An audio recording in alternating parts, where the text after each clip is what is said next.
भारत एक बेहद ही गरीब मुल्क है। यहाँ की टोटल प्रति व्यक्ति आय संसार के सबसे नीचे के देशों में से गिनी जाती है। यहाँ पर बेहद गरीबी है, इसमें कोई शक नहीं। लेकिन क्या ये अंतिम सच है, या इस सच के अलावा एक सच और है? वो सच ये है कि हिंदुस्तान का केवल एक मंदिर, सिर्फ एक मंदिर और उसका एक खजाना, एक द्वार, इतना खजाना समेटे हुए है जो संसार के 50 देशों की कुल जीडीपी से ज्यादा है। जी, ये बिल्कुल सच है। नमस्कार, मैं पीयूष स्वाने आपका स्वागत करता हूं दिलचस्प किस्से के इस नई कहानी में, जो कि आधारित है पद्मनाभ मंदिर केरला पर। नाम आप सभी ने सुना होगा, कहानी शायद थोड़ी थोड़ी पता होगी, लेकिन वहां की कुल संपदा या वहां के रहस्य या वहां की जादुई किस्से कैसे हैं, वो जानना चाहते हैं तो सुनिए इस कहानी को। श्री पद्मनाभ मंदिर स्थित है केरल भारत के एक राज्य के तटीय किनारे पर, जहां एक तरफ अरब सागर है और दूसरी तरफ वेस्टर्न घाट के घने जंगल। पद्मनाभ मंदिर का निर्माण कब हुआ, इस बारे में अलग अलग मान्यताएं हैं। अधिकतर मान्यताएं जो पौराणिक हैं वो ये कहती हैं कि कलयुग का जो पहला दिन था, चूंकि ब्रह्मा जी ने स्थापना करी है संसार की, इसलिए गणना के हिसाब से कलयुग का जो पहला दिन था लगभग 5000 साल पहले, तब इसका निर्माण हुआ है। और इस बात की पुष्टि करते हैं 9वीं शताब्दी के हमारे कुछ शास्त्र और कुछ ग्रंथ, जिसमें श्री पद्मनाभ मंदिर का उल्लेख है।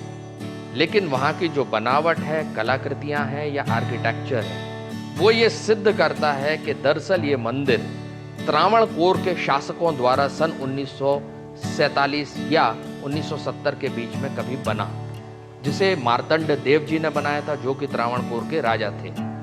एक मान्यता के हिसाब से भगवान विष्णु अपनी शयन मुद्रा में वहां पर प्रकट हुए थे राजा मार्तंड देव या उनके परिवार को, और वहां पर फिर त्रावणकोर के शासकों ने उस मूर्ति को ही स्थान और आधार बनाकर उस मंदिर का निर्माण किया, जहां पर भगवान विष्णु शयन मुद्रा में है, लेटे हुए हैं, और कमल, जो कमल का फूल होता है, वो उनकी नाभि से जड़ समेत निकला हुआ है, और ऊपर ब्रह्मा जी विराजे हुए हैं।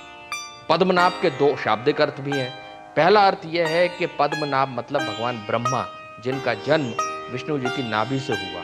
दूसरा, पद्म मतलब कमल, नाभ मतलब नाभि, भगवान विष्णु की नाभि से निकला है, इसलिए इस मंदिर का नाम पद्मनाभ रखा गया है। बेहद सुंदर, बेहद प्रसिद्ध, हजारों लाखों की संख्या में दुनिया जहां से लोग वहां पर रोज पहुंचते हैं, लेकिन केवल आध्यात्मिक और पौराणिक मान्यताओं के लिए नहीं। ये तो जो सिद्धियां हैं, जो पौराणिक मान्यता है, वो अपनी जगह है। एक बहुत बड़ा तबका संसार से केवल इसलिए पहुंचता है कि वो ये जान सके कि इसमें कितनी सच्चाई है, कि ये मंदिर जवाहरातों से गढ़ा हुआ है, हीरे से गढ़ा हुआ है, सोने की परतों से गढ़ा हुआ है, या इसके पास कितना खजाना है। दरअसल 1947 आजादी से पहले तक सारा जो साम्राज्य था वो त्रावणकोर के महाराज के पास था। मंदिर का प्रबंधन, मंदिर का मेंटेनेंस, वहां की कमाई, वहां का खजाना, जो भी था वो त्रावणकोर के शासकों के पास था। लेकिन आजादी के बाद कोशिश की गई कि ये शासन के पास आ जाए, पर हुआ नहीं। अल्टीमेटली त्रावणकोर के शासकों के पास ही रहा सन 1991 तक, मतलब मार्तंड देव के वंशजों तक।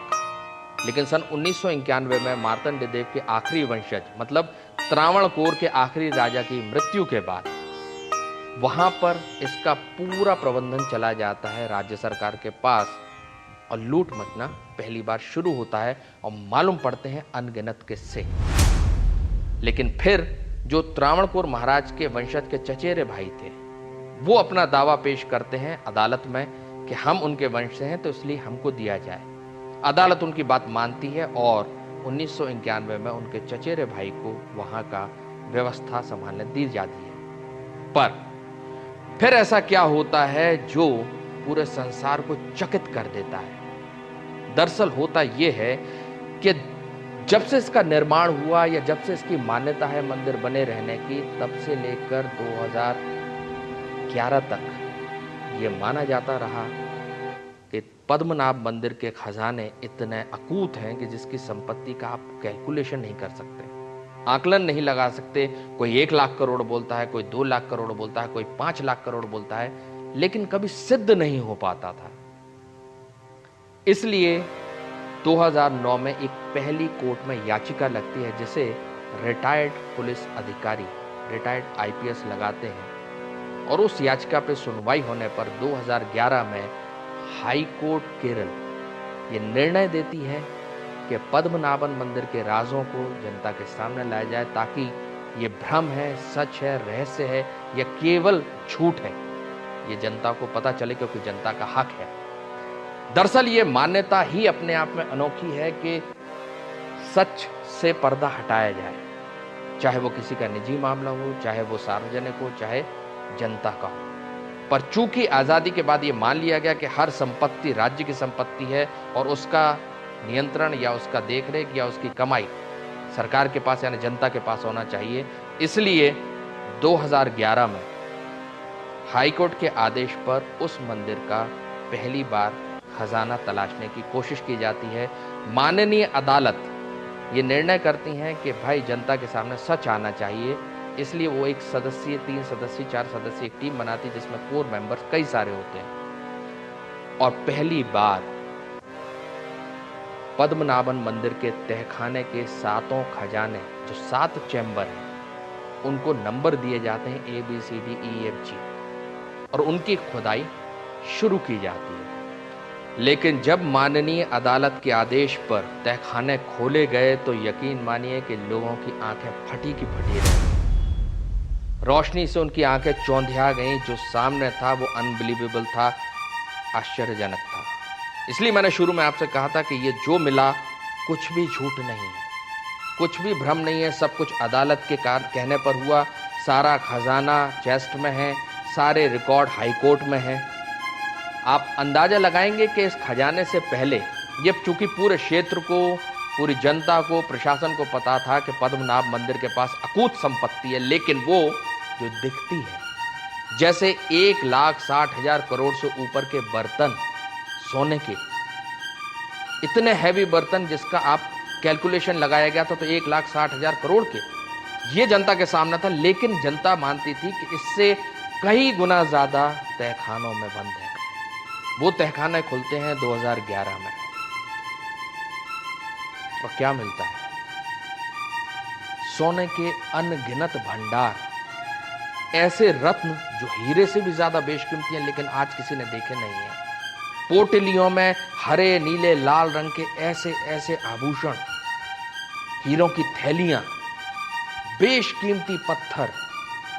उस समय सन 2011 मतलब आज से 10 साल पहले उसका आकलन लगाया गया तो उसकी कीमत करीब 1,70,000 करोड़ के आसपास ये पहले तहखाने से मिला था। कुल जो 6 तहखाने खोले गए तो उन सब से ये संपत्ति हासिल हुई थी। भगवान विष्णु की कई फीट ऊंची पूरे सोने और जवाहरात से जड़ी मूर्ति, और ये बात है सन 2011 की, इस बात पर गौर फरमाइएगा। लेकिन इतिहासविदों ने और जब उनकी कीमत का अंदाजा साइंटिस्ट ने लगाया तो उन्होंने कहा कि आज के सोने से यदि आप कीमत नापते हैं तो ये हो सकता है 1,60,000 करोड़ हो। लेकिन ये जितनी प्राचीन है, हजारों साल या सैकड़ों साल पुरानी, अगर इसको उस नजर से देखा जाए तो इसकी कीमत का अंदाजा संसार में कोई नहीं लगा सकता। एक वैज्ञानिक ने तो ये तक कहा कि केवल इस तहखाने से इतना मिला है तो पूरी पृथ्वी को महीनों बैठ के खिला सकता है। भारत गरीब देश है, इस बात को बैकग्राउंड में रखिएगा। दरअसल ये सारी संपत्ति कहां से आई, किसने अर्जित करी, किसने वहां रखी, इसमें अलग अलग भ्रम हैं, अलग अलग मान्यताएं हैं। लोग कहते हैं राजा मार्तंड देव और उनके वंशजों की है जोड़ी हुई, लेकिन मैं इस बात को नहीं मानता, क्योंकि इतनी बड़ी संपत्ति, इतनी अकूत संपत्ति एक साम्राज्य द्वारा कमा पाना इतिहास में दर्ज नहीं है। तो क्या ये स्वयं भगवान विष्णु या लक्ष्मी जी का खजाना है? क्या या जो हमारी पुराणों में, मान्यताओं में है कि कुबेर का खजाना है? ये थोड़ा सा विश्वसनीय इसलिए लगता है क्योंकि 6वें दरवाजे की जो कहानी है, जिसको लोग 7वां दरवाजा भी कहीं कहीं कहते हैं, वो उससे रिलेट करती है। दरअसल क्या है 7वां दरवाजा? 7वां दरवाजा पद्मनाभ स्वामी का वो दरवाजा है जिसको 2011 में सारे द्वार खुलने के बाद उस आईपीएस ऑफिसर ने, जिसकी याचिका पर माननीय हाई कोर्ट ने ये खोलने की परमिशन दी थी, वो बढ़ते हैं 7वें या 6वां, जो दरवाज़ा आप मानना चाहें, उस ओर बढ़ते हैं। पूरे तिरुवनंतपुरम में हाहाकार मच जाता है कि वो नहीं छुआ जाएगा, क्योंकि पौराणिक मान्यताओं के हिसाब से उस द्वार की रक्षा स्वयं शेषनाग करते हैं। अगर वो खोला गया या उसको खोलने की कोशिश की गई, प्रलय आ जाएगी पूरे भारत पर, पूरी दुनिया पर। ऐसा मानने के पीछे आधार क्या था? ऐसा मानने के पीछे आधार था सन 1908 और 1931 की 2 घटनाएं, जो कि रिकॉर्ड्स में है। दरअसल क्या है, आपको ये बताना जरूरी है कि जो ये 7वां द्वार है, इसमें कोई ताला, कुंडी, जंजीरें कुछ नहीं, कुछ भी नहीं। इवन की होल तक नहीं है जहां से आप चाबी डाल के खोल पाए। उसमें कोई ऐसा छेद तक नहीं है जहां से हवा अंदर जाए या बाहर जाए। जबकि इससे पहले के जो बाकी दरवाजे खुले थे, सब में ताला, जंजीरें, खजाने को जैसे छुपा के रखा जाता हो, इस तरीके से थे, इसलिए उनको तोड़ के निकाल लिया गया और कुछ भी नहीं हुआ। लेकिन ये जो द्वार था, इस द्वार में कोई खोलने का प्रबंध नहीं था, बल्कि 2 सांप उस द्वार के पललों पर अंकित है, दरवाजे पर, और वो बहुत खतरनाक मुद्रा में अंकित है, जैसे उस द्वार की रक्षा स्वयं नाग देवता करते हो। वहां लिखा भी है कि जो ये खोलेगा वो अनिष्ट को आमंत्रित करेगा। और ये भी मान्यताएं हैं कि इसको दरअसल नाग पाशम द्वारा बांधा गया है। मतलब एक किसी सिद्ध व्यक्ति ने या स्वयं ईश्वर ने या किसने, पता नहीं, सिद्ध व्यक्ति ने बांधा है मंत्र के द्वारा। इसमें कोई ताला नहीं, इसको मंत्र द्वारा बांधा गया है। और इसको खोलने का तरीका भी जो है वो केवल गरुड़ मंत्र के द्वारा है। जो पुराने जानकार पंडित जो वहां पर हैं या जो पुरानी पीढ़ियों से रह रहे हैं, उनका ऐसा कहना है कि अब शायद इस सदी में ऐसा कोई जीवित ही नहीं है जो उन मंत्रों को उतने ही स्पष्टता के साथ बोल सके जिससे यह द्वार खुले। क्योंकि वहां की पुस्तकों में उल्लेख है कि जब कोई गरुड़ मंत्र का उच्चारण एकदम साफ सीधे सीधे ढंग से करेगा, तभी यह दरवाजा खुलेगा और तभी वो किसी चीज को देख पाएगा। अन्यथा वहां अंदर मौजूद जो चलती फिरती मौत है, वो आपको सेकंड्स में खत्म कर देगी। और ये केवल सुनी सुनाई बातें नहीं है। 1908 और 1938 में 2 बार इसको खोलने की कोशिश की गई, धक्का देके, लोहा काट के। एक बार की कोशिश में यह हुआ कि हल्की सी झिरी खुली दरवाजे की, और जो लोग पीछे थे उनकी रूह फना हो गई वहां पर। उन्होंने 50 सिर वाले किंग कोबरा को देखा। 50 सिर वाला मतलब शेषनाग, और घबराहट में बंद कर दिया। कुछ दिनों बाद उनकी मौत हो गई। दूसरी घटना सन 1938 में फिर किसी ने इस दुस्साहस को करने की कोशिश करी और दुस्साहस के साथ खोलने की कोशिश करी, लेकिन खोल नहीं पाया। कहते हैं इतनी भयानक गर्जना के साथ अंदर से आवाजें आ रही थी जैसे समुद्र सीधे दरवाजे की ओर बढ़ चला हो। इतनी तेज समुद्र की आवाज। दरवाजे पे कोई आज भी कान लगाता तो अंदर से पानी की आवाजें आती हैं, जैसे समुद्र टकरा रहा हो उस तरफ दीवार से। कुछ लोगों का मानना है कि चूंकि समुद्र किनारे इसलिए आवाज आती है, लेकिन उस द्वार से ही क्यों आती, कहीं और से क्यों नहीं आती। बहरहाल उस दरवाजे को खोलने की जब 1938 में कोशिश की गई, वो सारे लोग मारे गए। 1908 में जिसने कोशिश करी वो लोग भी मारे गए। इसलिए भय बैठ गया, डर बैठ गया कि जो इसको खोलने की कोशिश करेगा वो समूल उसका नष्ट हो जाएगा, कोई बचेगा नहीं। डेटास के हिसाब से लगभग जो ये खजाना मिला है या जो पहले से मंदिर में था, वो लगभग 1,32,000 करोड़ कैलकुलेटेड है। बर्तन सोने के गायब हो गए, जो 1,60,000 करोड़ के थे उसमें से 80% गायब हो गए, चोरी हो गए। शायद इसलिए इस खजाने को छुपा के रखा गया था कि हमारे लोगों की जो मानसिकता है वो किस तरह की है। ऐसे धार्मिक केंद्रों से यदि आप उठा रहे हो जहां पर इतनी व्याधियां हैं, तो खतरा सामने है।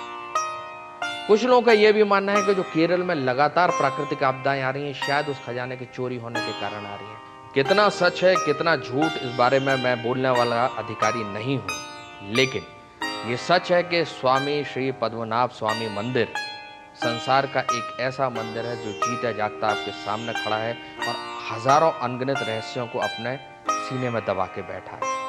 पद्मनाभ स्वामी के मंदिर पर जितने लोगों ने रिसर्च करी, सभी ने एक सत्य को स्पष्ट पाया कि वहां भगवान विष्णु जागृत अवस्था में लेटे हुए हैं। मतलब उनका आभास हर श्रद्धालु को, हर भक्त को होता है।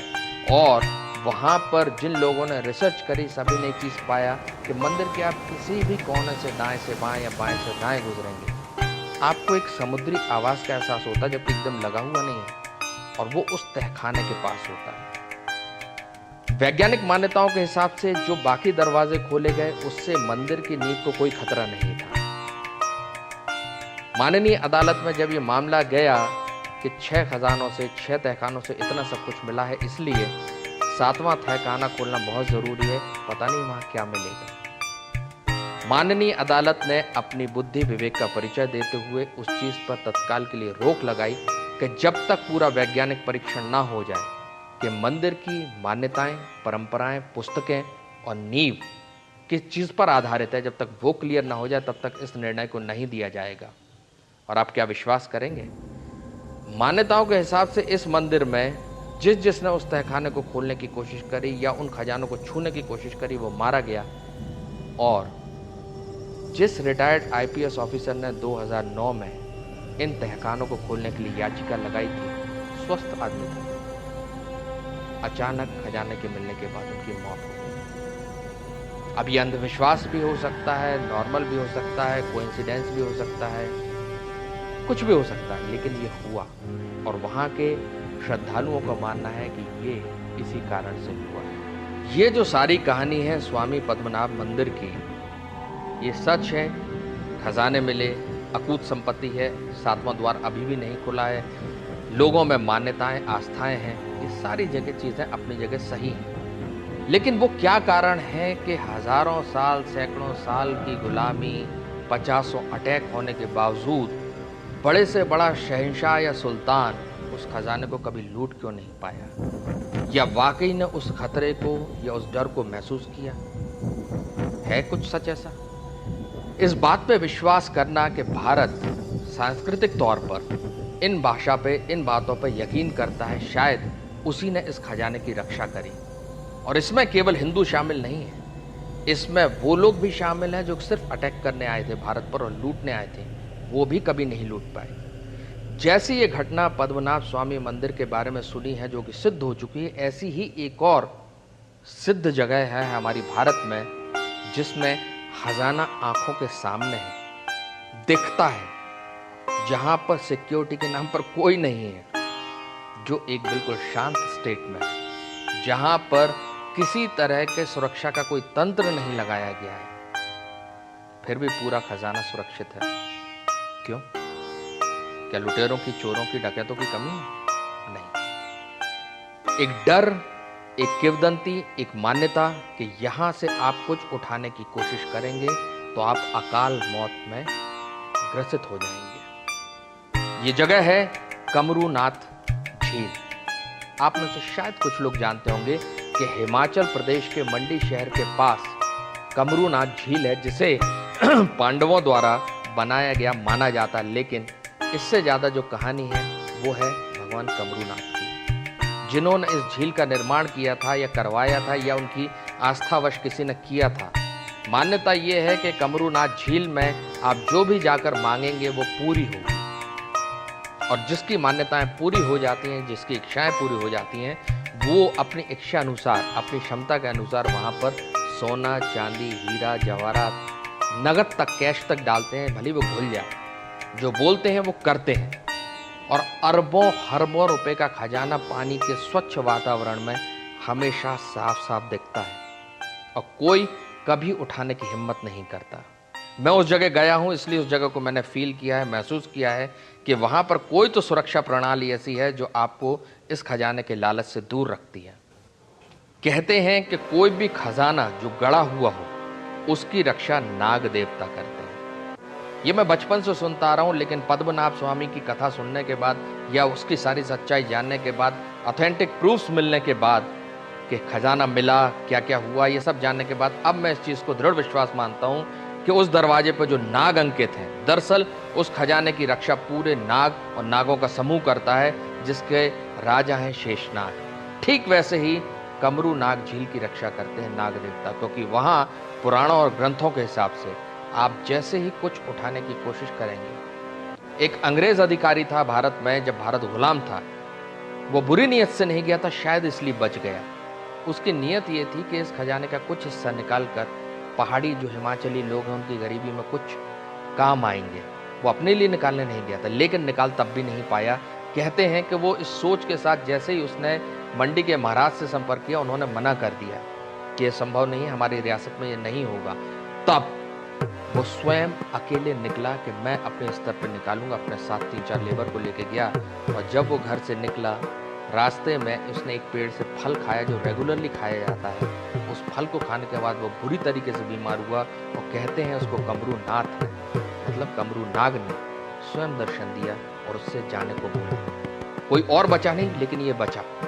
और उसके ऊपर ऐसा सदमा या ऐसी खुशी मिली उसको कि फिर वो वापस लौटा ही नहीं, इंडिया में भी नहीं रहा, इंग्लैंड वापस चला गया। ऐसे ही एक चोर ने जब वहां से कुछ अशर्फियां उठाने की कोशिश करी सोने की, क्योंकि वहां जो खजाना है वो सैकड़ों हजारों सालों से है। आप वहां पर वो पत्थर या वो सिक्के भी देख सकते हैं जो आज प्रचलन में ही नहीं है, अपनी आंखों से देख सकते हैं, जाना है वहां जाकर देख सकते हैं। उस आदमी ने उसको कोशिश करी रात के अंधेरे में उठाने की, और सुबह वो वहीं भटकता मिला, क्योंकि उसकी आंखें ही चली गई। ऐसी 50 घटनाएं कमरू नाग स्थान से जुड़ी हुई हैं और मेरे देखी हुई हैं। ऐसे रहस्यों से, ऐसे खजानों से हिंदुस्तान का जर्रा जर्रा चप्पा चप्पा भरा हुआ है, जो कि सिद्ध हो चुका है। उसके बाद भी कहा जाता है कि भारत गरीबों का देश है। ये सोचने लायक बात है। कितना सच है, कितना झूठ, ये 2 स्थान मैंने आपको बताए हैं। ऐसे स्थान आप भी रिसर्च कर सकते हो, जाइए। और कोई आपकी निगाह में हो तो प्लीज मुझे भी बताइए, ताकि मैं उसको एक किस्सा बनाकर उस पर रिसर्च करके पूरे देश, पूरी जनता, पूरी ऑडियंस के सामने रख सकूं। मुझे इंतजार रहेगा आपके फीडबैक का, आपके कमेंट का। यदि आज का हमारा ये एपिसोड आपको अच्छा लगा हो तो मुझे, पीयूष स्वाहाने को और हमारी टीम को प्लीज़ अपने फीडबैक में ज़रूर बताइए। हम मिलते हैं आपसे एक नए एपिसोड पे, नए वेन्यू पे, नई कहानी के साथ। तब तक के लिए नमस्कार, प्रणाम, गुड इवनिंग।